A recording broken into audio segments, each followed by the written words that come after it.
সুপ্রিয় দর্শক, স্বাগত জানাচ্ছি বদ্যিবাড়িতে। বদ্যিবাড়ির ৫৬তম পর্বে সঙ্গে আছি মুজাহিদ শুভ। আজ আমরা কথা বলবো নারীর জরায়ু মুখের ক্যান্সার নিয়ে। এই বিষয়ে কথা বলতে আমাদের স্টুডিওতে উপস্থিত হয়েছেন দুজন বিশেষজ্ঞ চিকিৎসক। চলুন শুরুতেই তাদের সাথে আপনাদের পরিচয় করিয়ে দেই। আমার প্রথমে আছেন বঙ্গবন্ধু শেখ মুজিব মেডিকেল বিশ্ববিদ্যালয়ের গাইনি অনকোলজি বিভাগের চেয়ারম্যান অধ্যাপক ডাক্তার সাবেরা খাতুন, এবং এরপরে আছেন জাতীয় ক্যান্সার গবেষণা ইনস্টিটিউট ও হাসপাতালের সহযোগী অধ্যাপক ও ক্যান্সার প্রতিরোধ বিশেষজ্ঞ ডাক্তার হাবিবুল্লাহ তালুকদার রাস্কিন। আপনাদের দুজনকে আমাদের বদ্যিবাড়িতে আসবার জন্য আন্তরিকভাবে অভিনন্দন জানাচ্ছি। দর্শক, আপনারা আমাদের এই অনুষ্ঠান সরাসরি দেখছেন www.facebook.com/সময়নিউজ.tv-তে।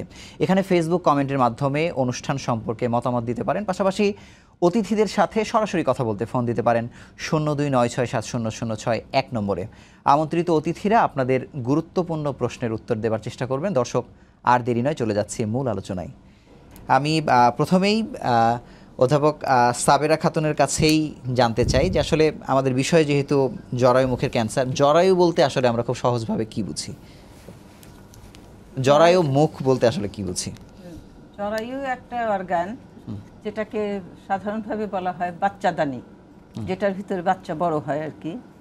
তো এটা একটা বলতে গেলে শেপটা কীরকম, একটা থলের মুখ বন্ধ করে যদি উপর করে ধরা যায়, সেই শেপটা একটা জরায়ু, এবং এটার মুখকেই বলা হয় জরায়ুর মুখ। এবং এই জরায়ুর মুখে অনেক কিছু হয়, অনেক ট্রমা হয়, যার জন্য এই জরায়ুর মুখে ক্যান্সারটা বেশি হয়। এবং জরায়ুর মুখে একটা পাতলা আবরণী আছে, আবরণী দিয়ে ঢাকা আছে, সেই আবরণী থেকে ক্যান্সার হলেই ওটাকে জরায়ুর মুখের ক্যান্সার বলে। আচ্ছা, ধন্যবাদ। আমি স্যারের কাছে জানবো যে আসলে বাংলাদেশে আসলে এই জরায়ু মুখের ক্যান্সারের প্রাদুর্ভাবটা আসলে কীরকম? ধন্যবাদ। আসলে আমাদের এক্স্যাক্টলি যদি আমরা বলতে চাই যে ক্যান্সারের প্রাদুর্ভাব, আমরা যদি এভাবে বলি যে আক্রান্তের হার কেমন, মৃত্যুর হার কেমন, বা এগুলি বলার জন্য একটা জিনিস লাগে, সেটা হলো যে জনগোষ্ঠীভিত্তিক ক্যান্সার নিবন্ধন বা ক্যান্সার রেজিস্ট্রি। আমি আগেই স্বীকার করে নেই যে আমাদের এই সাবজেক্টটা নতুন। আমরা হসপিটাল বেসড ক্যান্সার রেজিস্ট্রি সেটা চালু করতে পেরেছি জাতীয় ক্যান্সার ইনস্টিটিউটে, কিন্তু জনগোষ্ঠী ভিত্তিকটা আমরা এখনও পারি নাই। চেষ্টা করছি, বাট এখনও ওই রিপোর্ট দেওয়ার মতো অবস্থায় আসে নাই। এই কারণে আমাদের নিজস্ব একেবারে পরিসংখ্যান বলার মতো ওইভাবে মানে নির্ভুল বলা যাবে না। তবে বিশ্ব স্বাস্থ্য সংস্থার একটা সহযোগী সংগঠন আন্তর্জাতিকভাবে, যাদের উপর দায়িত্বই হলো সারা পৃথিবীর বিভিন্ন দেশের ক্যান্সার গবেষণা, ক্যান্সার রেজিস্ট্রি সহ এগুলি ক্যান্সার গবেষণাগুলোকে সহযোগিতা করা, নিয়ন্ত্রণ করা, মানসম্মত রাখা, IARC নামের একটা প্রতিষ্ঠান, international agency for research on cancer. এটা ফ্রান্সের লিওনে এদের হেড অফিস। তারা সারা পৃথিবীর সব দেশের উপর একটা এস্টিমেট দেয়, এবং এটা গ্লোবোক্যান নামে তাদের একটা সফটওয়্যার, যেটা সাধারণত 4 বছর পর পর এটা আপডেট করা হয়। সর্বশেষ ভার্সন যেটা 2018 বেরিয়েছে, মাত্র মাস 2 হলো। তো কিভাবে, মানে এটা একটু আগে বলে নেই, যেটা কিন্তু সরাসরি আমাদের দেশের যে পুরোপুরি তথ্য তা না। এটা করে কি, আমাদের দেশের আশেপাশে সীমান্তের কাছে বা কাছাকাছি যে সমস্ত পপুলেশন বেসড রেজিস্ট্রি আছে, ওদের যে রিপোর্টগুলা, এর সাথে বাংলাদেশের যে জনসংখ্যার যে কিছু কিছু ক্রাইটেরিয়া বা বৈশিষ্ট্য, যেটাকে আমরা পপুলেশন মানে ডিনামিক্স নামে একটা সাবজেক্ট আছে, ওইভাবে তারা একটা প্রজেকশন দেয়। এটা সায়েন্টিফিক। সেই হিসাবটাই আমাকে বলতে হয়, যেহেতু আমি এই পদে আছি, এই জন্য এত ব্যাখ্যা দিতে হলো আর কি। সেখানে তাদের যে হিসাবটা, সেটা হলো যে বাংলাদেশের যে 16,60,00,000 মতো তারা জনসংখ্যা হিসাব করে তারা বলছে যে প্রতি বছর নতুন করে 1,50,000 মানুষ, নারী পুরুষ মিলে আর কি, ক্যান্সারে আক্রান্ত হয় নতুন করে আর কি, 1,50,000, আর মারা যায় 1,08,000। যাই হোক, এর মধ্যে যে পুরুষ এবং নারীর যে পার্থক্যটা এখনো আছে, পৃথিবীর অন্যান্য দেশে কিন্তু একটা রিপোর্ট যে নারীদের মধ্যে সংখ্যায় অনেক বেড়ে গেছে না, কদিন আগে বিবিসি একটা রিপোর্ট করেছিল, কিন্তু আমাদের দেশের বেলায় এখনো সেই পর্যায়টা হয় নাই। কারণ আমাদের এখানে পুরুষ রোগীর সংখ্যা 83,715,000 আর মহিলা রোগীর সংখ্যা 67,000। সরি, 67,000 আর 83,000 মোট ক্যান্সারের কথা বলছেন? হ্যাঁ, মোট ক্যান্সারে প্রতি বছর যে আক্রান্ত হয়, 1,50,000 বললাম না, এর মধ্যে থেকে 83,000 হলো পুরুষ আর 67,000 হলো নারী। যদি আমরা জরায়ুতে আসলে আসি, এখন জরায়ুতে যদি আসি, আমি বলে রাখি যে নারী পুরুষ একসাথে যদি আমরা হিসাব করি, তাহলে সেখানে জরায়ুর ক্যান্সারের সংখ্যা 8,068। 8,000 যদি আমরা ধরি, আমরা রাউন্ড ফিগার বলি 8,000, তাহলে ওইখানে পার্সেন্টেজটা আসে এরকম 5.4%, মানে পুরুষ এবং নারী মিলে। আর যদি শুধু নারীদের মধ্যে হিসাব করি তাহলে পার্সেন্টেজটা দাঁড়ায় 12%, শতকরা 12%। এবং সংখ্যা তো একই। আপনি কি মনে করেন এটা কি অনেক বেশি না কম আসলে, মানে সেই প্রাদুর্ভাবটা কেমন ভাবে বাড়ছে আগের তুলনায়? বাড়ছে, আসলে জনসংখ্যা বাড়ার সাথে সাথে বাড়ছে। আমরা যেহেতু ক্যান্সারটাকে ওইভাবে আমাদের দেশে ক্যান্সার নিয়ন্ত্রণ কর্মসূচি এখন পর্যন্ত নাই সত্যিকার অর্থে, যেটা 2009 সালে এটা চালু করা হয়েছিল, সেই অনুযায়ী যে একেবারে ওই অনুযায়ী কাজকর্ম হচ্ছে তাও না, আর এটা আপডেটও করা হয় নাই। আমাদের এই অনকোলজি সাবজেক্টটাই তো নতুন। সেখানে স্যার আপনার কাছে আমি আসছি যে আমি আপনার কাছে যদি জানতে চাই আসলে লক্ষণগুলো কি কি কি কি দেখে আসলে একজন নারী বুঝবে যে এই সমস্যার দিকে এগোচ্ছে সে? লক্ষণ মানে যখন ক্যান্সারটা হয়ে যায় তখন লক্ষণ বা উপসর্গ দেখা দেয়। কিন্তু জরায়ুর মুখের ক্যান্সারের ধরন হচ্ছে ক্যান্সার হওয়ার পূর্বেও একটা স্টেপ থাকে, যেটাকে আমরা বলি ক্যান্সার পূর্ব অবস্থা। এবং এটা সব ক্যান্সারে কিন্তু থাকে না। এটা জরায়ুর মুখের ক্যান্সারে, সার্ভাইকাল ক্যান্সার বলি যেটাকে, সার্ভাইকাল ক্যান্সার বা জরায়ুর মুখের ক্যান্সারেই এই ক্যান্সার পূর্ব অবস্থাটা থাকে। আচ্ছা, তখন কিন্তু মেয়েদের কোনো উপসর্গ বা লক্ষণ দেখা দেয় না।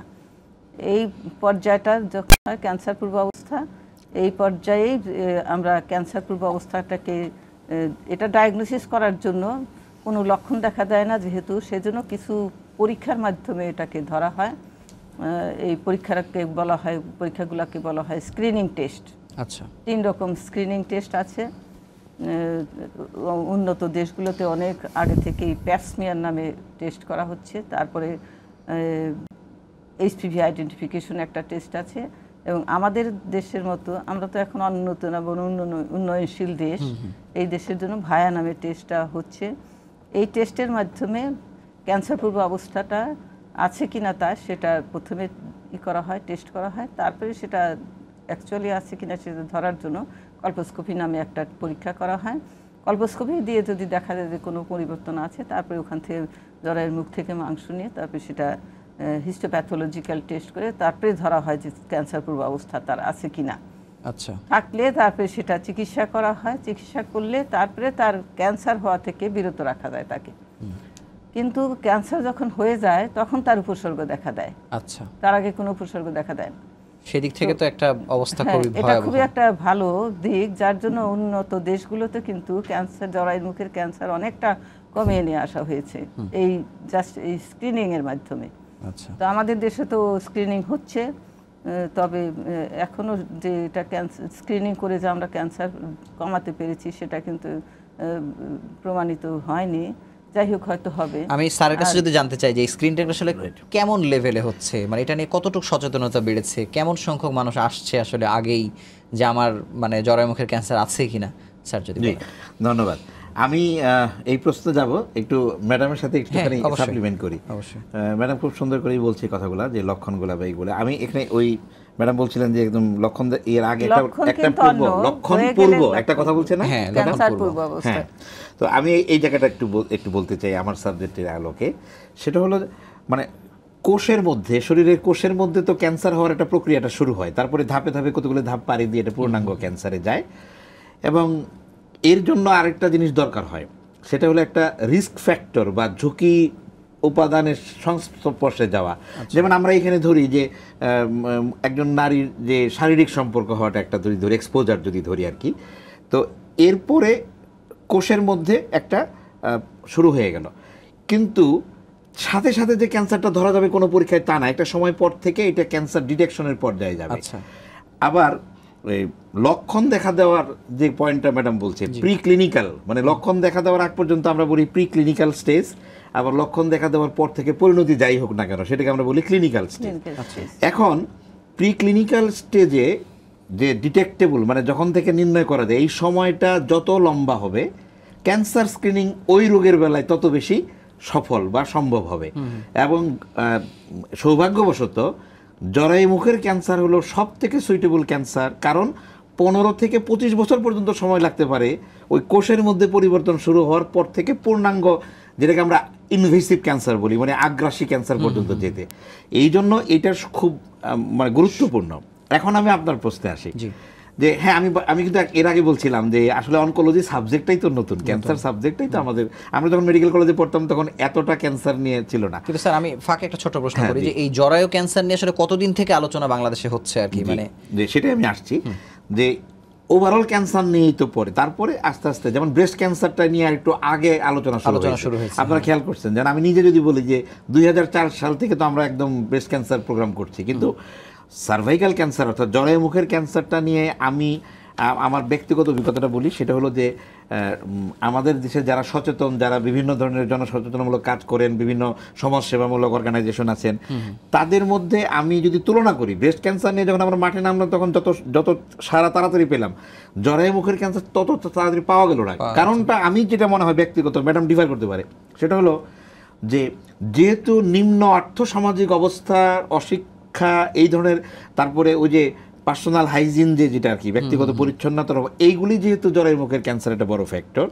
এবং এগুলি যেহেতু নিম্ন আর্থসামাজিক অবস্থা হয়, সেই জন্য আমাদের যারা সমাজের যারা উচ্চবিত্ত বা অভিজাত শ্রেণীর মানুষ, যারা বিভিন্ন সংগঠন করি, আমরা ব্রেস্ট ক্যান্সার নিয়ে যত আগে আসছি, এখানে একটু সময় নিচ্ছি। কিন্তু আমি তার মানে বলবো না যেটা হবে না, হবে। যেমন ম্যাডামরা এখন আগে আসছে।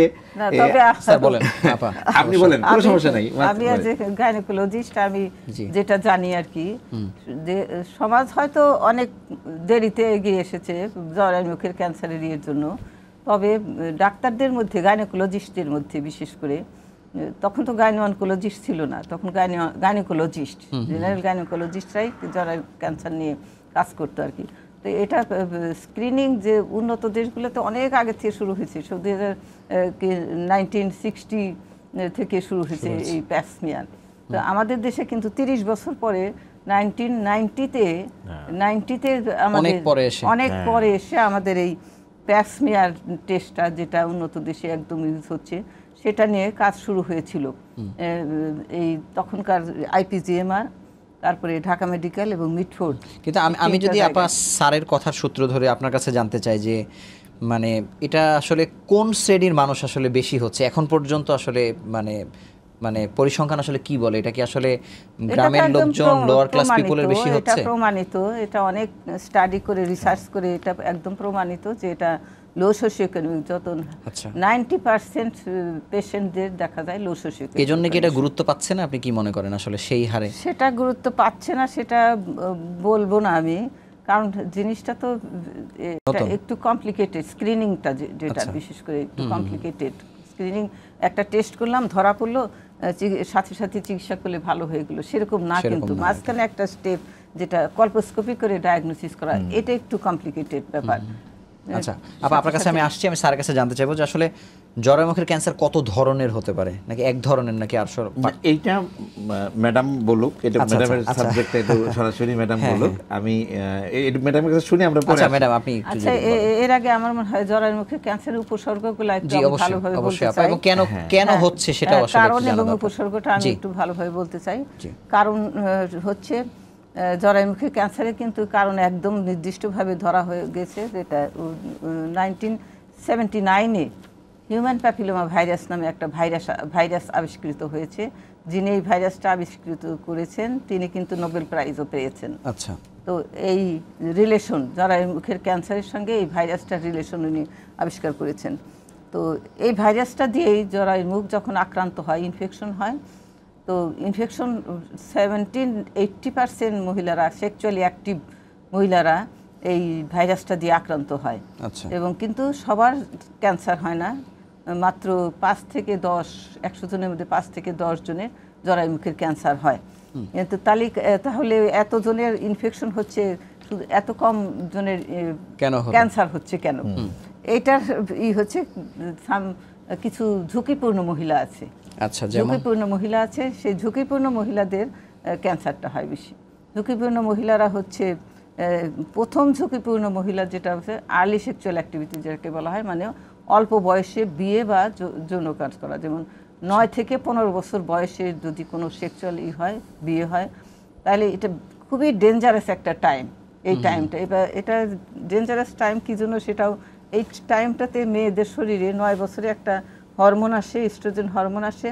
সেই হরমোনের প্রভাবে একটা বাচ্চা মেয়ের পিউবার্টি থেকে সে আসে, অ্যাডোলেসেন্টে আসে। আচ্ছা। এই যে পরিবর্তনটা হয় জরায়ুতেও পরিবর্তন হয়, তার সরাসরি যে পরিবর্তন হয়, কিন্তু জরায়ুর মুখে একটা ভীষণ রকম পরিবর্তন হয়, বয়ঃসন্ধিকাল যেটাকে আমরা বলি, ম্যাডাম যেটা বলতে চাচ্ছেন। আচ্ছা আচ্ছা এই পরিবর্তনের সময়ে সেখানে সেলগুলো খুব প্রলিফারেট করতে থাকে। এটার সাথে কি সেক্স ওয়ার্কার যারা আছেন তারাও কি এটার সাথে ইনভলভ কিনা, যাদের হচ্ছে? অনেক ভীষণভাবে সেলগুলো প্রলিফারেট করতে থাকে। যেহেতু সেলগুলো প্রলিফারেট করতে থাকে, এই সময় যদি সেক্সুয়াল অ্যাক্টিভিটি হয়, বিয়ে হোক বা যাই হোক, যে কারণে হোক যদি হয়, তাহলে এই জরায়ুর মুখটা ক্ষত হয়।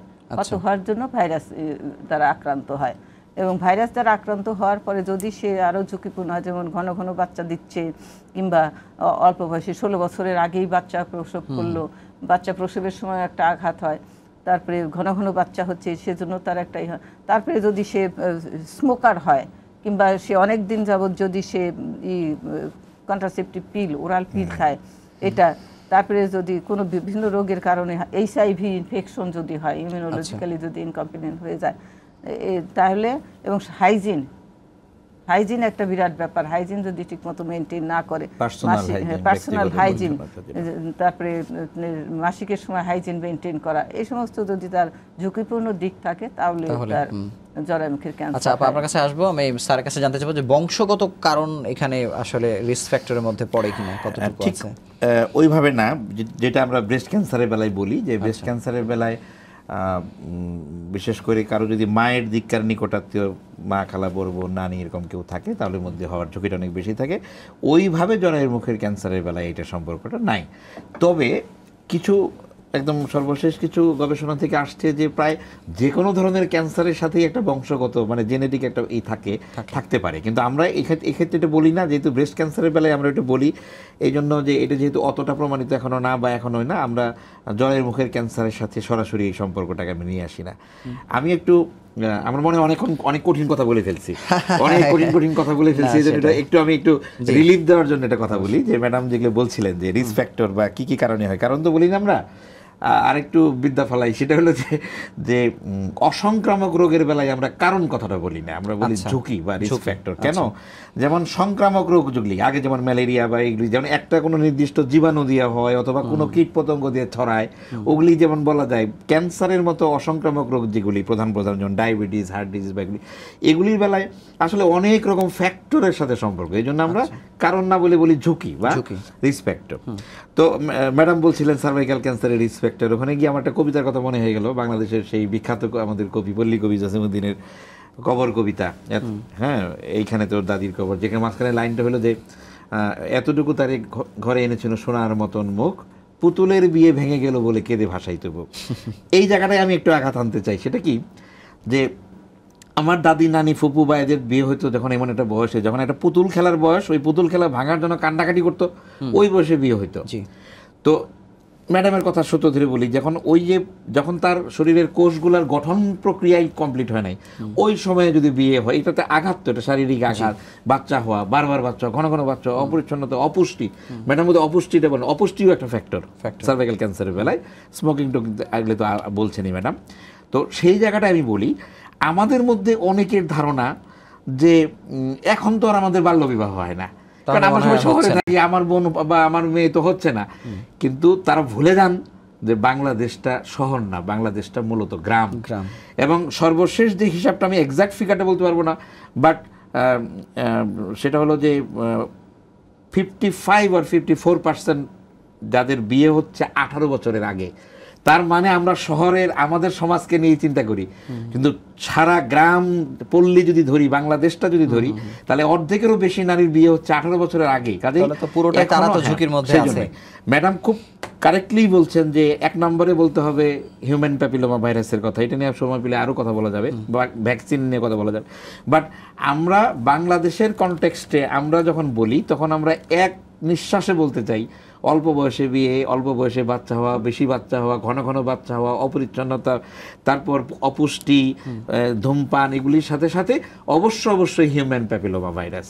ম্যাডাম একটা কথা বলছে যে হিউম্যান প্যাপিলোমা ভাইরাসের ইনফেকশন হচ্ছে, তার 80% কিন্তু অটোমেটিক্যালি ভালো হয়ে যাচ্ছে। আবার এর মধ্যে কিছু একটা অংশ যাদের ওই ফ্যাক্টরগুলো কাজ করে, মানে সহযোগী হিসাবে, মূল কালপ্রিট হলো HPV ভাইরাস। স্যার, আমার একটা জানার বিষয় যে এই যে দীর্ঘ সময় ধরে হয়, মানে 15 বছর 20 বছর সময় নিচ্ছে, কিন্তু মৃত্যুর মানে হারটা কেমন, মানে মারা যাওয়ার আশঙ্কাটা কেমন থাকে যারা আক্রান্ত হচ্ছেন, এই বিষয়ে কোনো গবেষণা তো হ্যাঁ, কিছু আছে গবেষণা আমি বললাম তো যে আমি এই বিভাগের প্রধান হয়ে আমাকে বারবার স্বীকারোক্তি করতে হয় যে আমরা ক্যান্সার গবেষণায় ওই পর্যন্ত এখন আগাইতে পারিনি, যেহেতু আমাদের ডিপার্টমেন্টও অনেক পরে চালু হয়েছে।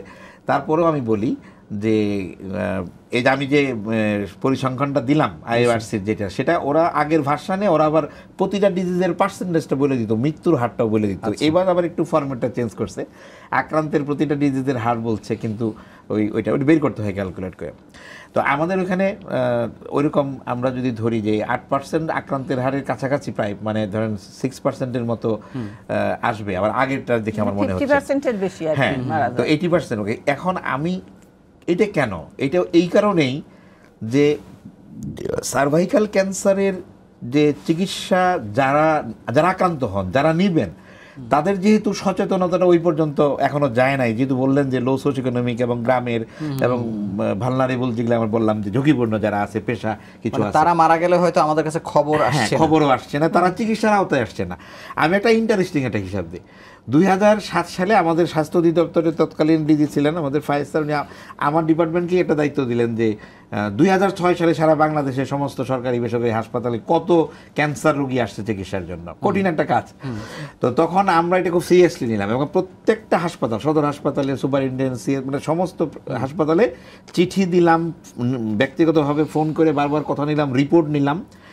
ইন্টারেস্টিংলি সেটা 35,000-এর বেশি হলো না, অথচ ওই সময় ছিল আমাদের হিসাবটা ছিল 1,21,000 মানুষ বাংলাদেশে প্রতি বছর নতুন করে ক্যান্সার আক্রান্ত হয়। চিন্তা করা তাহলে আমরা পেলাম 35,000। আচ্ছা, ধরে নিলাম যে আরো 10,000-15,000 মানুষ দেশের বাইরে যাচ্ছে বা 20,000 যাচ্ছে, বাকি অর্ধেক রোগী কোথায় গেল? মিসিং এই পেশেন্টগুলো কোথায়? এই যে তারা ধরেন গ্রাম্য ডাক্তারের কাছে যাচ্ছে, মানে হয়তো কবিরাজি, হোমিওপ্যাথি, যে যেভাবে পারছে নিচ্ছে, সবচেয়ে বড় কথা, জানতেই পারতেছে না যে এটি জরায়ু মুখের ক্যান্সারের লক্ষণ হইতে পারে, ডাক্তারের কাছে যেতে হবে। আর আমরা তো তখন তো আমরা আরো বলতে পারি যে এই যে সচেতনতাটুকু এবং যে ভাইয়া ম্যাডাম যে টেস্টের কথা বলেন, ভাইয়া টেস্টের কথা বলেন, তখন পর্যন্ত আমরা এত দূর নিতে পারিনি। এখন কতটুকু নিতে পারছি এটা নিয়ে আমি লাস্টে একটু বলবো, একদম লাস্টে। কিন্তু তখন আর একটু পেছানো ছিলাম, যার কারণে আমরা হয়তো অনেক রোগী সার্ভাইকাল ক্যান্সারের পেশেন্ট হওয়ার কথা আমাদের এস্টিমেট। আরেকটা কারেকশন দেই, মানে আমরা যে ভুলগুলা করি, বিশেষ করে মিডিয়া যে ভুলগুলার থেকে আমরা, আমার সহকর্মীরা, আমি সহযোদ্ধা বলি মিডিয়ার, তারাও মাঝে মাঝে যে ভুলটা করে, সেটা হলো বললো যে 1,50,000 প্রতি বছর নতুন করে নির্ণীত হয় বা ডিটেক্টেড হয়, ডায়াগনোসড হয়। এটা কিন্তু ভুল। এটা একটা এস্টিমেট যে সারা পৃথিবীর এই ট্রেন্ড অনুযায়ী বাংলাদেশে 1,50,000 মানুষ ক্যান্সার আক্রান্ত হওয়ার কথা। তার মানে এই না ডায়াগনোসড হচ্ছে, কিন্তু 3 ভাগের 1 ভাগও ডায়াগনোস হচ্ছে না। অনেকেই হয়তো মারা যাচ্ছে অন্য রোগে, তার ভিতরে রয়ে গেছে ক্যান্সার। এইখানেই আমাদের অনেক কিছু করতে হবে এবং পরিকল্পনা, সেটা আপনি পরে জিজ্ঞেস করবেন, আমি আশা করি। আচ্ছা, আমার কাছে আমি আসবো যে আমরা একটু যদি চিকিৎসা পদ্ধতি নিয়ে কথা বলি, যে এখনো জরায়ু মুখের ক্যান্সারে প্রচলিত চিকিৎসা পদ্ধতি বলার আগে ক্যান্সার হয়ে গেলে লক্ষণটা কেমন হয় সেটা কিন্তু বলা হয় না, সেটা একটু বলতে চাচ্ছি। বলেন, সমস্যা নেই, একটু সংক্ষেপে ব্যাপার। হ্যাঁ, সংক্ষেপে। লক্ষণ হচ্ছে জরায়ু মুখের ক্যান্সার প্রথম লক্ষ্য হচ্ছে অনিয়মিত রক্তস্রাব দেওয়া। এটা আমরাকে এই 3 ভাবে আমরা বলি, 3টা বয়সকে ভাগ করে বলি। যেমন 3 ধরনের মহিলার 3 রকম অনিয়মিত রক্তস্রাব হতে পারে। যেমন যে মহিলাটা রেগুলার মাসে মাসে মাসিক হয়ে যাচ্ছে, সে দেখবে যে তার 2 বার মাসিকের মাঝে রক্তপাত হচ্ছে। তারপরে আর একটা মহিলা যে মাসিক বন্ধ হয়ে গেছে, তার মাসিক বন্ধ হয়ে যাওয়ার পরেও রক্তস্রাব হচ্ছে, সেটা বলি পোস্টমেনোপজাল ব্লিডিং। আবার কেউ হয়তো সেক্সুয়ালি অ্যাক্টিভ রেগুলার, তার সে মেলামেশার পরে রক্তস্রাব হচ্ছে। এই ধরনের 3টা বয়স করি আমরা। আর একটা হচ্ছে সাদা স্রাব যাওয়া। সাদা স্রাব যাওয়াটাও একটা জরায়ু মুখের ক্যান্সারের একটা লক্ষণ। মানে অতিরিক্ত এবং দুর্গন্ধ। চিকিৎসা নিয়ে যদি আমরা একটু কথা বলি, যে এই তো হয়তো নির্ণয় হলো, এর পরে কথা বললে চিকিৎসা জরায়ু মুখের যে এই আছে কত ধরনের হতে পারে, যেমন স্টেজ যেটাকে বলি, স্টেজ হিসাবে ভাগ করলে 4টা স্টেজ আছে। সব স্টেজে একরকম চিকিৎসা হবে না। আর্লি স্টেজ বলি, স্টেজ 1 এবং স্টেজ 2কে বলি আমরা আর্লি স্টেজ। এই 2টা স্টেজে যদি ধরা পড়ে, তাদেরকে আমরা প্রাথমিকভাবে আমরা সার্জারি করি, মানে অপারেশন করি আর কি, রেডিক্যাল হিস্টেক্টমি, ভার্জিন হিস্টেক্টমি বলি আমরা। তো এটা করি। আর স্টেজ 3, 4 সেটা হচ্ছে অ্যাডভান্স স্টেজ। আচ্ছা, অ্যাডভান্স স্টেজ বলি। সেইটাকে সেই রোগীগুলাকে আমরা অপারেশন করতে পারি না, সার্জারি করতে পারি না। সেই রোগীগুলাকে শুধু রেডিওথেরাপি এবং সাথে কেমোথেরাপি দিয়েও চিকিৎসা করি আর কি। আচ্ছা, আমি স্যারের কাছে জানবো যে যেহেতু লোয়ার ক্লাস পিপলের মধ্যে হচ্ছে, চিকিৎসা ব্যয় মেটানোর মতো তাদের অবস্থা আছে কিনা, খরচটা কেমন যদি চিকিৎসায় আসতে চাই? নাই মেজরিটিকে আমরা যদি বলি যে আমরা বলছি যে বাংলাদেশ আমরা আস্তে আস্তে আমাদের সক্ষমতা বাড়ছে বা আমাদের, তারপরেও চিকিৎসা যদি বলি যে প্রতি বছর শুধু চিকিৎসার খরচ মেটানোর জন্য মানে নিঃস্ব হচ্ছে, দারিদ্র সীমার নিচে চলে যাচ্ছে। একটা আসিয়ান কান্ট্রি আছে না আমাদের, যে আসিয়ান কান্ট্রিগুলো, ওইখানে একটা স্টাডি হয়েছে, তার নাম হলো অ্যাকশন স্টাডি। সেই স্টাডিতে বলছে যে ক্যান্সার, যে কোনো ক্যান্সারের কথা বলছি, ক্যান্সার ডায়াগনোসিসের 12 মাসের মধ্যে শতকরা 75% রোগী হয় মারা যায়, না হলে ফিনান্সিয়াল ক্যাটাস্ট্রফি, এটাকে আমরা বলতে পারি অর্থনৈতিক বিপর্যয়। কখন? যখন একটা পরিবার যখন তার পুরা সারা মাসের খরচের 30%-এরও বেশি যখন চিকিৎসা খাতে ব্যয় করতে হয়, ওটাকে বলে আমরা অর্থনৈতিক বিপর্যয় বলতে পারি। তো এইটা হলো আসিয়ান কান্ট্রি, আমাদের দেশটা পরে নাই, বাট একেবারে ছুঁয়ে গেছে বলে।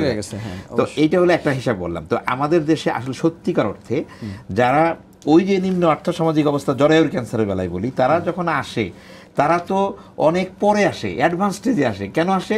ওই যে বললাম লজ্জায় সংকোচে।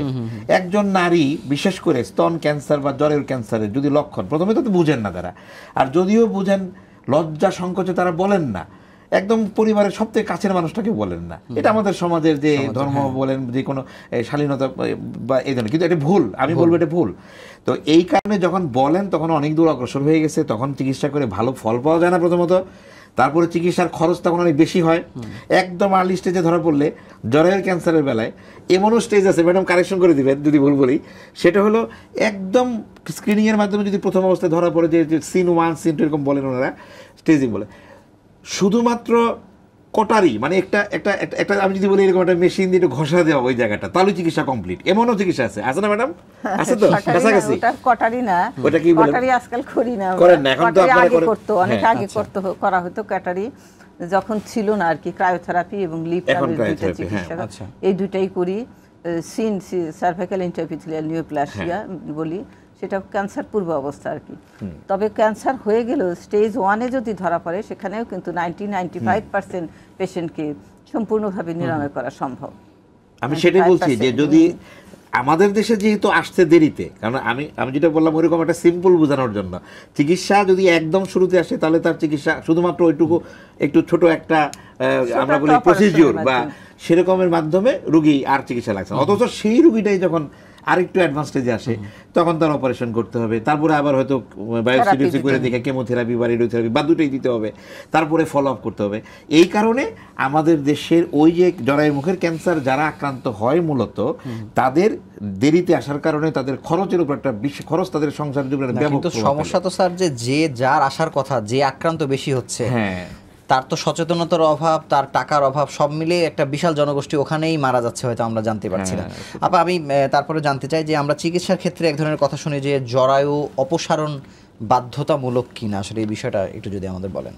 জরায়ু অপসারণ বাধ্যতামূলক না, যেমন ক্যান্সার পূর্ব অবস্থা যদি থাকে সেখানে তো জরায়ু অপারেশনের কোনো দরকার নাই, যেটাকে আমরা বলি হিস্টেক্টমি করার কোনো দরকার নাই। তারপরে যদি ক্যান্সার হয়ে যায় প্রাথমিক পর্যায়ে, ক্যান্সার যেমন স্টেজ 1-এর একটা একদম প্রাথমিক যদি হয়, সেখানেও জরায়ু ফেলার কোনো দরকার পড়ে না। তবে জরায়ু আমরা প্রাথমিক স্টেজ 1-এ আমরা ক্যান্সার হয়ে গেলে যদি বাচ্চা হয়ে থাকে, তার যেমন একটা বাচ্চা আছে, তার বাচ্চা আছে, একটা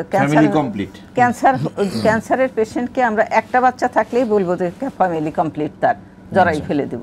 আর যদি বাচ্চা না থাকে, একদমই না থাকে তার বাচ্চা, তাহলে আমরা বলবো যে তার একটা বাচ্চা দরকার, সেক্ষেত্রে আমরা কিছু কনজারভেটিভ সার্জারি করতে পারি। কিন্তু সেক্ষেত্রে বাচ্চা এফেক্টেড হওয়ার কোনো রিস্ক থাকে কিনা? থাকে না। আমি স্যারের কাছে জানবো যে আসলে এখন পর্যন্ত, যদিও খুব পরে কাজ শুরু হয়েছে, কি কি প্রোগ্রাম হাতে নেওয়া হয়েছে এখন পর্যন্ত? হ্যাঁ, এখন আমি অনেক ভালো কথা বলতে পারি, সেটা হলো যে স্ক্রিনিং প্রোগ্রাম, যে সার্ভাইকাল বিশেষ করে জরায়ু মুখের ক্যান্সার, এটা আমাদের সরকার সাথে বিশ্ব UNFPA যেটা বলি আর কি, বিশ্ব জাতিসংঘের একটা প্রতিষ্ঠান, এর সাথে আরেকটা ওই যে IARC যেটা বললাম শুরুতে আমি, এরা সবাই মিলে সাপোর্ট দিচ্ছে। একটা প্রোগ্রামকে বঙ্গবন্ধু শেখ মুজিব মেডিকেল বিশ্ববিদ্যালয় ওখানে একটা মানে ক্যান্সার স্ক্রিনিংয়ের সাথে অবশ্য সার্ভাইকালের সাথে ব্রেস্ট ক্যান্সার বা সেটাও যুক্ত। এরকম খালি বিএসএমএম তে হচ্ছে নাকি অন্যান্য এটা বিএসএম এর এতে এই প্রজেক্টটা শুরু হয়েছে এবং আমি তাদেরকে একেবারে যারাই এইটা উদ্যোগ নিয়েছে তাদের আমি স্যালুট করি যে এরকম একটা উদ্যোগ হয়তো 10 বছর আগে তারা নিছেন। তারা এটা নিয়ে তারা অবশ্য ভায়া যে পদ্ধতিটা ম্যাডাম বললো ওই পদ্ধতিটাকেই এখন এখানে নেওয়া হয়েছে এবং সেটা করা হচ্ছে এবং আস্তে আস্তে শুধু বিএসএম না সরকারি হাসপাতালগুলো বিভিন্ন পর্যায়ে মেডিকেল কলেজগুলা এবং জেলা হসপিটাল এবং এমনকি উপজেলা পর্যন্ত প্রায় 400-র মতো আমার জানা মতো আরও বেশি হতে পারে 400-র মতো সেন্টার যেটাকে ভায়া সেন্টার নাম দেওয়া হয়েছে ওই হাসপাতালের মধ্যেই একটা অংশ সেখানে বিনা পয়সায় এই ভায়া করে দেওয়া হচ্ছে এবং পাশাপাশি ব্রেস্ট ক্যান্সারের যে একটা স্ক্রিনিং যেটাকে বলি ক্লিনিক্যাল ব্রেস্ট এক্সামিনেশন মানে একদম পরীক্ষা করে দেখবেন সেই পরীক্ষাটা সেটা চালু এইটা একটা বিরাট উদ্যোগ এবং এটা আমি মনে করি এই জন্য ডাক্তারদের নার্সদের বা অন্যান্যদেরকে ট্রেনিং দেওয়া চলছে এগুলি চলছে। কিন্তু আমি একই সাথে আবার আমি যেহেতু প্রিভেন্টিভ অনকোলজি হিসেবে কাজ করি আমি বলবো এই 10 বছর যা হয়েছে আমি অবশ্যই বলবো ভূয়সী প্রশংসা এবং স্যালুট করব কিন্তু এখন যদি এই সময় হয়ে গেছে আমাদের এই কাজটাকে আমরা বলি যে কমিউনিটি অ্যাপ্রোচ হিসাবে নেওয়ার জন্য কারণ হাসপাতালে একটা ভায়া সেন্টার থাকলো আমি যদি ওই উপজেলা বা ওই জেলার সাধারণ মানুষকে যদি আমি জানানোর কোনো কর্মসূচি না থাকে একদম মাস লেভেলে মানে অর্থাৎ জনগোষ্ঠী লেভেল যে এইটার উপকারিতা এই কারণে এই হইতে পারে এই গেলে এই উপকার এগুলো যদি আমরা না জানাতে পারি তাহলে ঠিক 10 বছরে যদি আমরা যত মানুষকে আমাদের যদি ধরেন 30 বছরের ঊর্ধ্বে যদি প্রায় 2 কোটি আমি ধরলাম আর কি 2 কোটি মানুষ থাকে তার মধ্যে আমার যত দূর যাওয়ার কথা আমরা কিন্তু ততটা যেতে পারিনি কারণ আমাদেরটা হলো ওই হাসপাতাল ভিত্তিক। কিন্তু যখন আমাদের আন্তর্জাতিকভাবে যেটাকে বলে অর্গানাইজড স্ক্রিনিং অর্থাৎ সংগঠিত স্ক্রিনিং প্রোগ্রাম সেই প্রোগ্রামের একটা বৈশিষ্ট্যই হলো সেটা হবে এরকম যে একটা নির্দিষ্ট জনগোষ্ঠীর মধ্যে আমি করব সেখানে যারা ঝুঁকিপূর্ণ তাদের প্রত্যেককে আমি ইনভাইট করব দাওয়াত দিব কল দিব এবং যারা মিস করবে তাদের আবার বলবো এবং তাদের যে পরীক্ষার পজিটিভ বা নেগেটিভ যেটা হলো না কেন তার মানেই কিন্তু একটা পজিটিভ টেস্ট ভায়া মানেই কিন্তু সে ক্যান্সারের রোগী না আবার না হলেই একবারে পুরোপুরি মুক্ত না তাদেরকে পরবর্তীতে ফলো আপ করা হচ্ছে কিনা তাদেরকে আরও পরীক্ষার নেওয়া হচ্ছে। স্যার আপনাকে আমি চ্যালেঞ্জের প্রশ্নে আরেকটু বিস্তারিত আসবো আমি আপনার কাছে জানবো যে আসলে এই জরায়ু ক্যান্সারের সাথে অন্য ক্যান্সারের কানেকশন আছে কিনা অথবা এটা অন্য কোনো ক্যান্সারকে ত্বরান্বিত করে কিনা ত্বরান্বিত করে কিনা সেটা বলতে গেলে ক্যান্সার হলেই যে হবে সেটা না তবে একটা ক্যান্সার রোগীর কিন্তু ইমিউনোলজিক্যালি সে একদম রোগ প্রতিরোধ ক্ষমতা কমে যায় তার সেই হিসেবে অন্য রোগ দ্বারা আক্রান্ত হওয়ার সম্ভাবনা বেড়ে যায় তার। ম্যাডাম আমি একটু বলি ওনার মনে হয় ওনার মাথার ভিতরে একটা জিনিস আছে সেটা হলো কি জরায়ু না বাট ওভারির ক্যান্সারের সাথে ব্রেস্ট ক্যান্সার এরকম একটা রিলেশন আছে না এরকম কোনো রিলেশন এটা যেহেতু ইনফেকশন দিয়ে হচ্ছে তবে আর অন্য ক্যান্সারগুলো যেমন এন্ডোমেট্রিয়াল ক্যান্সার জরায়ুরই অন্যান্য এন্ডোমেট্রিয়াল ক্যান্সার ওভারিয়ান ক্যান্সার এই ক্যান্সারগুলো কিন্তু অনেকটাই জেনেটিক্যালি আছে কিছু।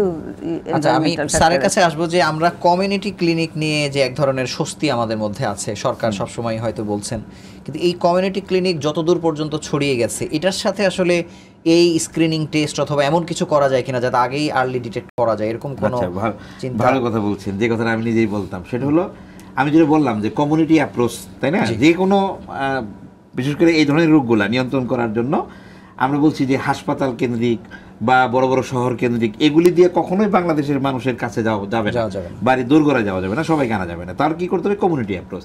তো কমিউনিটি অ্যাপ্রোচ হলো যে ওই যে বললাম যে ওই হাসপাতালেই হোক ওই হাসপাতালকে যে জনসংখ্যাটা ঘিরে আছে তাদের মধ্যে যেন এই ইনফরমেশনগুলা এগুলি যেন পৌঁছে। আরেকটা খুব মানে কঠিন কথা আমি বলি সেটা হলো চ্যালেঞ্জ বলছিলেন আপনি চ্যালেঞ্জ বুথ প্রসঙ্গ আগেই চলে আসলো সবার আগে আমাদের মগজের মধ্যে কিছু পরিবর্তন চিন্তা চেতনায় পরিবর্তন আনতে হবে সেটা হলো ক্যান্সার সেবা কাকে বলে। ক্যান্সার সেবা বলতে আমাদের এখনো মাথায় রয়ে গেছে এমনকি আমাদের ডাক্তারদের মধ্যে অনেকের একটা বিরাট অংশের মাথায় রয়ে গেছে ক্যান্সার হবে আসবে আমি চিকিৎসা দিব এইটা ক্যান্সার সেবা না। ক্যান্সার সেবার মধ্যে 4টা জিনিস পড়বে। 1 নম্বর হলো ক্যান্সার থেকে একজন নাগরিককে সুরক্ষা দেওয়াটা হলো ক্যান্সার সেবার প্রথম ধাপ। অর্থাৎ একজন নাগরিক জানবে যে কি কারণে ক্যান্সার হয় কি করলে আমি ক্যান্সার থেকে মুক্ত থাকতে পারবো 1 নম্বর। 2 নম্বর হলো ক্যান্সারকে প্রাথমিক অবস্থায় নির্ণয় করা এবং চিকিৎসা করা তার জন্য আমার ওই যে লক্ষণগুলা কি এগুলো জানাইতে হবে কি কি ধরনের পদ্ধতি আছে এইটা। তো এই 2টা জায়গায় আমরা এখন পর্যন্ত আমাদের চিন্তা চেতনার মধ্যে এখন পর্যন্ত এটা আনতে পারিনি কিন্তু এটা আনতে হবে। সেখানেই কমিউনিটি অ্যাপ্রোচের ভূমিকাটা, কমিউনিটি ক্লিনিকটাকে একটা পজিটিভ দিক আমি ধরি যে কমিউনিটির মানুষের কাছে কাছে যাচ্ছে। তো ওগুলিকে কেন্দ্র করে যদি আমি যদি একটা ওই জনগোষ্ঠীকে যদি আমরা এরকমভাবে নিয়ে আসি যে ওই কমিউনিটির লোকরা এগুলো জানবে সবাই, এবং তারা ওই যে ভিজিটররা বা যারা আমাদের বাড়ি বাড়ি যায়, আমাদের স্বাস্থ্যকর্মী, তারা যদি তাদেরকে যদি একটু বেসিক ধারণা দেওয়া যায় ক্যান্সারের এই লক্ষণ হইতে পারে, বাড়ি বাড়ি গিয়ে খোঁজ নিল যে এরকম কারো আছে কিনা, ম্যাডাম যেগুলো বললেন। তো এইটা হলো কমিউনিটি অ্যাপ্রোচ নিয়ে। আর সবচেয়ে বড় কথা একটা কথা বলি যে এত বড় একটা কাজ শুধু 5 জন ডাক্তার 10 জন পরিকল্পনা যারা বিশারদ তারা করতে পারবে না। আমি যদি প্রতিটা সমাজকে জাগ্রত করতে না পারি, সমাজকে কমিউনিটি পার্টিসিপেশন বলে একটা কথা আমরা পড়ে আসছিলাম, তার মানে আমি একটা কথা, একটা সমাজের যারা মাথা, মানে মাথা বলতে যে মোরাল বা শুধু তাই না, আমি বলছি যে কোনো ধরনের শিক্ষক, যারা ধর্মীয় নেতা আছেন, জনপ্রতিনিধি আছেন, সবাই মিলে, এনজিও সবাই মিলে তাদেরকে যদি আমরা আগে সচেতন করতে পারি যে এই কারণে, তখন ওইখানকার একটা গ্রামের একটা মহিলাকে আমি ঢাকা থেকে আমরা বের করতে পারবো না, ম্যাডাম পারবে না, আমি পারবো না, উনি পারবেন। উনি কিন্তু ওরকম একটা লক্ষণ দেখলেই বলতে পারবে আচ্ছা তুমি একটু যাও তো দেখি, একটু নিকটবর্তী, সেটা কমিউনিটি ক্লিনিক হতে পারে, উপজেলা হতে পারে, একটু যাও তো দেখি। এই যে স্ক্রিনিং এর আওতায় তখন আসবে, আর কিছু না হোক, সে দেখা গেল যে না পরীক্ষা নিরীক্ষা সে খারাপ কিছু না, অন্য কিছু। এইটাই নাম হলো, এটিকে আমি বলি কমিউনিটি অ্যাপ্রোচ। অর্থাৎ একজন নাগরিকের অধিকার আছে তার নিজস্ব পরিমণ্ডল বা কমিউনিটি বা সমাজের মধ্যে থেকেই ক্যান্সার থেকে সুরক্ষা পাওয়া, ক্যান্সারের প্রাথমিক অবস্থায় নির্ণয় হওয়ার যে সুবিধাটা এবং চিকিৎসার একটা লাইন পাওয়া, এইটুকু পাওয়ার অধিকার আছে। এটার নামই কমিউনিটি অনকোলজি। এবং সেখানে community clinic, union sub centre, আমাদের উপজেলা হেলথ কমপ্লেক্স, যেখানে যে প্রাইমারি হেলথ কেয়ার বাংলাদেশের এত প্রশংসিত, আসলেই কিন্তু প্রশংসিত, সেই প্রাইমারি হেলথ কেয়ারের সাথে যদি আমরা ক্যান্সারের এই ছোট ছোট সেবাগুলোকে যুক্ত করতে পারি, ইন্টিগ্রেশন, তাহলেই কিন্তু ব্যাপক পরিবর্তন। আমি আপার কাছে, আমরা অনেকটা শেষের দিকে চলে এসেছি আপা প্রোগ্রামের, আমি একটা বিষয় খালি জানতে চাইবো যে সঠিক চিকিৎসা না নিলে আসলে পরিণতিটা আসলে কি হতে পারে? ক্যান্সারের পরিণতি যদিও আমরা জানি আসলে কোন দিকে যায়, তারপরেও স্পেসিফিকভাবে যদি বলেন।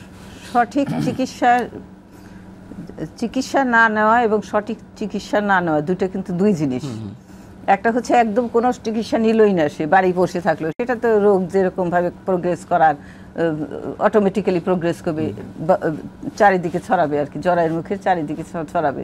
যেহেতু জরায়ুর মুখের চারিদিকে মেইন যে অর্গান আছে সেটা হচ্ছে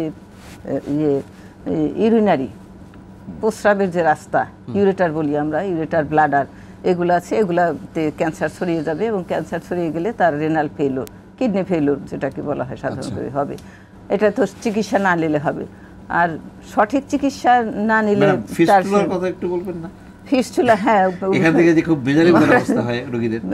ফিস্টুলা হবে, ব্লাডারে যদি তার ধরে যায়, মূত্রথলি যেটা যে ধরে যায়, তাহলে তার পেশাব ঝরতে থাকবে। পিছনে যদি চলে যায়, পিছনে পায়খানা রাস্তায় যদি চলে যায়, তাহলে তার পায়খানা অনবরত পায়খানা ঝরতে থাকবে, পেশাব ঝরতে থাকবে। তারপরে তার পাশে থাকে ইউরেটার যদি ধরে, তাহলে তার কিডনিতে গিয়ে কিডনি ফেলিওর হবে, কিডনি ফেলিওর হয়ে সে মারা যাবে। এবং আরেকটা কারণ যেটা হয়, যেটা যার জন্য বেশিরভাগ পেশেন্ট মারা যায়, সেটা হচ্ছে ব্লিডিং হয়, প্রচুর ব্লিডিং হয়। এমন ব্লিডিং শুরু হয় যে ব্লিডিংটা গ্রামে থাকলে সেটা কন্ট্রোল করা সম্ভব হয় না, ব্লাড ট্রান্সফিউশন দিয়েই হোক কিংবা যে কোনোভাবে ওটা কন্ট্রোল করা সম্ভব হয় না, তারপরে সে ব্লিডিং হয়েই মারা যায়।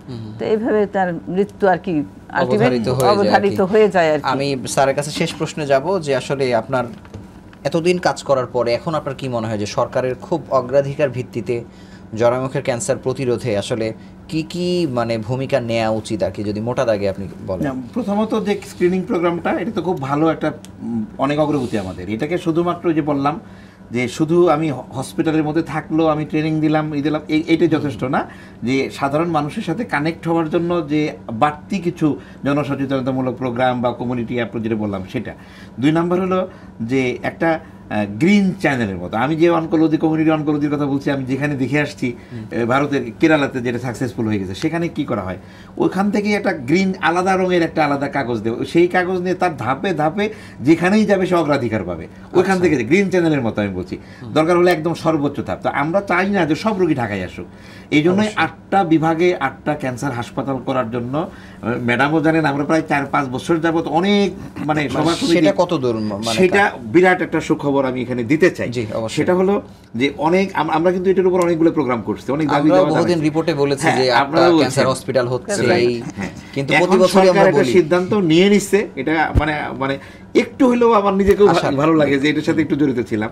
তো যে 8টা বিভাগে 8টা ক্যান্সার হসপিটাল হবে, তবে এখানে আমাদের একটু লক্ষ্য রাখতে হবে যে অনেক সময় আমরা এই প্রতিষ্ঠানগুলো করার সময় একটু ঠিক যারা গণমুখী চিন্তা করে না এমন লোকের হাতে পড়ে যায়, তখন হয় কি যে খুব নিজের স্বার্থ, নিজের আমার সাবজেক্ট আমার এরকম করে কিছু করেন, কিন্তু করতে হবে নিজস্ব এর ঊর্ধ্বে উঠতে হবে, জাতীয় স্বার্থ। সব থেকে বেশি মানুষ কাদের বেশি দরকার, তাদের কাছে চিকিৎসা দেওয়ার জন্য আমার পূর্ণাঙ্গ, ছোট হোক বাট পূর্ণাঙ্গ সেন্টার, এগুলি যদি এটা যদি হয় ঠিকঠাক মতো, আর জেলা হাসপাতালগুলোতে যে আমাদের যারা গাইনোকোলজিস্ট আছেন তাদেরকে যদি গাইনি অনকোলজি অর্থাৎ ক্যান্সার নিয়ে যদি আলাদা একটা একদম খুব ভালো একটা ট্রেনিংয়ের ব্যবস্থা করা হয়, যেমন 64 জেলায় 64 জন কনসালটেন্টকে যদি আমরা কয়েকটা ধাপে এই 7 দিন 10 দিন না, মোটামুটি 1 মাস বা 2 মাসের একটা ট্রেনিং ওনারা দেন, তাহলে কিন্তু তারাও করতে পারবে, আর্লি শুধু এবং চিকিৎসাতেও হেল্প করতে পারবে।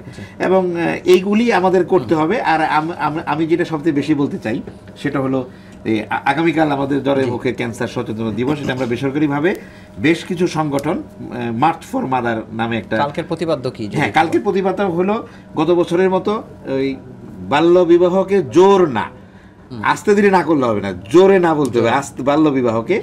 এবং এটাই আমাদের প্রতিপাদ্য, big no to early marriage, এবং এটা নিয়ে আমরা সারা বছর কাজ করব। কালকে আমাদের এই দিবসটার উদ্দেশ্যটা হলো যে বাংলাদেশের বিভিন্ন জায়গায় এটা নিয়ে একটু কথা হবে, একটু কেউ হয়তো একটা মিছিল করবেন, কেউ হয়তো আলোচনা সভা করবেন। 1 বছরে হবে না, 2 বছরে হবে না, আরো সময় লাগবে। ব্রেস্ট ক্যান্সার তো আমাদের অনেক বছর লাগছে এই পর্যন্ত আসতে। তো সেখানে আমাদের আরেকটা খুব জনপ্রিয় প্রোগ্রাম আছে, যেটা আমরা ঢাকায় কালকে করছি না, কিন্তু অনেক জায়গায়, সেটা হলো জননীর জন্য পদযাত্রা।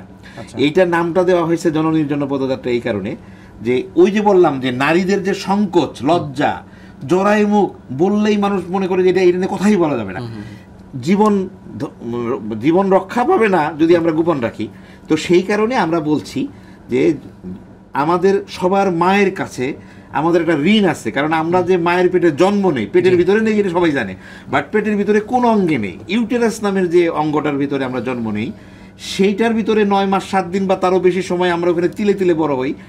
অথচ আমার মা লজ্জায় এই কথাটা বলতে পারবে না, এটা হইতে পারে না। এই জন্য আমরা বলছি যে মায়ের কাছে আমার যে ঋণ আছে, আমার মা, আমার সন্তানের মা বা যে কোনো মানুষের মা, সেই ঋণের কথাটা স্মরণ করে আমরা চলেন একটা সামাজিক আন্দোলন করি যে আমার ঘরে আমার মা জরায়ু ক্যান্সারের কোনো লক্ষণ এরকম থাকলে সে যাতে লজ্জা না পায়, সেই পরিবেশটা আমরা তৈরি করি।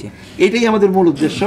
এবং এর বাইরে একটা 2 লাইনের একটা কবিতা আছে, সেটা হলো জননীর কাছে সবার আছে জন্ম ঋণ, জরায়ু মুখের ক্যান্সার সচেতনতায় অংশ নিন। মানে আমার জীবনটা আমি নিজেকে ধন্য মনে করি যে এই 2টা লাইন আমি কবিতা হয় না, স্লোগান হয়েছে, কিন্তু এটা এখন বাংলাদেশের বিভিন্ন জায়গায় ব্যানারের মধ্যে লেখা হয়।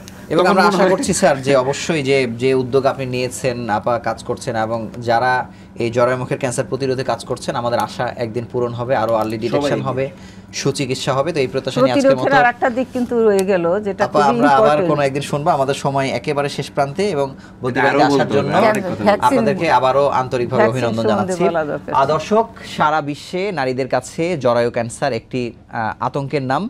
40 বছরের পরে আক্রান্তের হার বেশি হলেও যে কোনো বয়সেই হতে পারে জরায়ু ক্যান্সার। তাই যাবার আগে আপনাদের আবারও বলছি, যদি কোনো নারী ঘন ঘন মূত্র ত্যাগ করে বা নিম্নাঙ্গের চারপাশে চাপ অনুভূত হয়, পেটে অতিরিক্ত ব্যথা ও পেট ফুলে যায়, সারাক্ষণ বমি বমি ভাব বা বারবার বমি হয়, অতিরিক্ত ওজন বৃদ্ধি বা হঠাৎ করে ওজন কমে যায়, এমনকি যৌন মিলনের সময় অতিরিক্ত ব্যথা অনুভূত হয়, অতিরিক্ত ক্লান্তি বোধ করেন, তাহলে অনতিবিলম্বে যেখানে সেখানে সময় নষ্ট না করে বিশেষজ্ঞ চিকিৎসকের শরণাপন্ন হন। আজ এই পর্যন্তই।